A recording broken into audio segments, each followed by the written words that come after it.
मैं क्या हर घंटे बयान बदली करूं क्या? मैं मेरा यही काम है क्या? जो सच्चाई है वो सच्चाई है। अगर शिवसेना पे लगता था कि मैं बीजेपी की बी टीम हूँ तो इतने दिन तक बर्दाश्त क्यों किया मुझे? उन्होंने पहले भगा देना चाहिए, पहले बोल देना चाहिए था कि आप हमारे साथ क्यों हैं। ये जो है अपॉर्चुनिस्ट लोग हैं, इनकी कोई आइडियोलॉजी नहीं है, ये सिर्फ वोटों के सौदागर हैं। हमारी एक आइडियोलॉजी है। देखिए, हमने जो युति हुई उसमें हम साथ में रहे, लेकिन हमारा नाम कहीं नहीं लिया जाता था। लेकिन हमें चलेगा, कोई बात नहीं, देश बड़ा है, पार्टी बड़ी नहीं है। देश के अंदर गंगा जमुनी तहजीब रहे, देश के अंदर हर समाज के लिए इंसाफ हो, ये हमारी कोशिश रहती है हमेशा।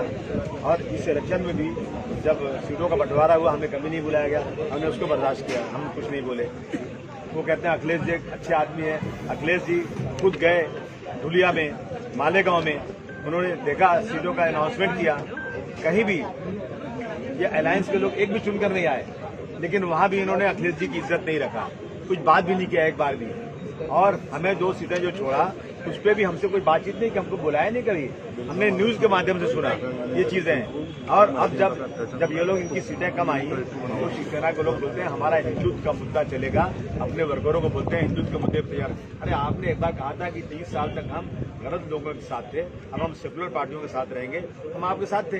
लेकिन जब आप ये कहोगे कि मेरा मुद्दा हिंदुत्व का है और आप कहोगे 6 दिसंबर को बाबरी मस्जिद जिन्होंने ढाया तो उसका हम स्वागत करते हैं, उसका अभिनंदन करते हैं, उसका धन्यवाद करते हैं, तो समाजवादी पार्टी ऐसी पार्टी है जो कभी सांप्रदायिकता के साथ नहीं चलती। इसलिए हम अलग हो गए और हम अपनी पार्टी बनाएंगे। हमें मालूम है, और रह के भी हमको कौन सा फायदा है, कौन सी सीट हमको मिलती है, कौन से हमसे बातचीत होती है। समाजवादी पार्टी अपनी ताकत बनाएगी, कॉर्पोरेशन इलेक्शन की हम तैयारी कर रहे हैं। संघर्ष के दिनों में आपने साथ दिया, लेकिन इस तरीके से बी टीम कहे जाना कहीं जो है मन में तकलीफ हुई है? अरे मेरे मन को कोई तकलीफ नहीं होती है, ऐसा बोलते रहते हैं लोग, इनको ऐसी बोलते रहते हैं। मुझे तकलीफ तो पहले से इन लोगों से मुझे पहले से है। ये लोग जब भी महाविकास अघाड़ी की सरकार चली है, कौन सी हमारी बात सुना इन लोगों ने?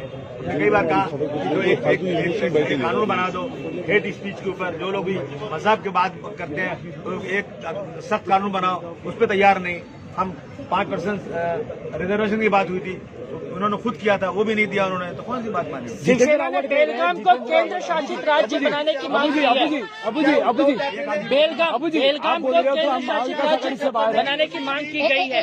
उद्धव जी ने पैचअप करने की कोशिश की, आपसे बात नहीं, बिल्कुल बात नहीं की। हाँ, उनके बेटे ने जरूर कहा कि मैं बीजेपी हूँ, बीजेपी की यही कोशिश उनकी है। बेलगाम में मराठी लोगों पर अत्याचार हो रहा है, यूबीटी ने जो है बेलगाम को केंद्र शासित राज्य बनाने की मांग की है।